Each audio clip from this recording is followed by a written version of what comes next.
Down for a political meeting of a group called Revolutionary Communist Group. Basically, in Manchester, I think it's a city which shows that there's no difference between the political parties that run this country. We have a local Labour council, and each year before they implement their cuts budget, they say to the local press, oh, the Tory government's making us do this and that, they're making it really difficult for us. You know, we have a heavy heart, but we have to cut back in these areas, blah, blah, blah. And they're actually cutting back on things like support for homeless people, support for abused women, support for people with mental health. Over the last few years, £250 million has been cut by Manchester City Council. And I think the point is, it shows us that the Labour Party are just as bad as the Tories and the Lib Dems.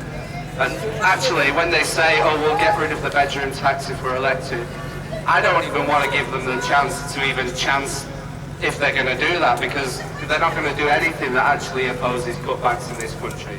You know, they've always been a party of war and oppression of people around the world and in Britain. The point I want to make is, people are saying, you know, there's families that are controlling the world, there's a conspiracy, there's this and that. Actually, I think the problem is the C word, the problem is capitalism. We need to get rid of capitalism. And the BBC, when people say, what can the BBC do to speak up for us? Actually, the BBC will never speak up for us, because the BBC supports this system, imperialism, capitalism, whatever you want to call it. Final point, the sister before mentioned the march in Manchester against the Tories, which didn't have any national coverage. At the end of that march, there was a quiet series of speeches in a park, which was actually a mile down the road from the Tory party conference, organised by the TUC.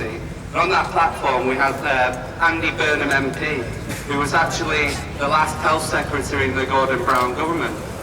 And when people say that the 1% are controlling the world, I think we have to look further than that, because clearly the class interests that are running this country run deeper than that.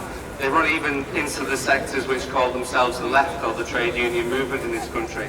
I think we have to think about building a new kind of movement which combats the bedroom tax, combats imperialist war in Syria, Palestine, elsewhere, and stands up for a new kind of system. Thanks.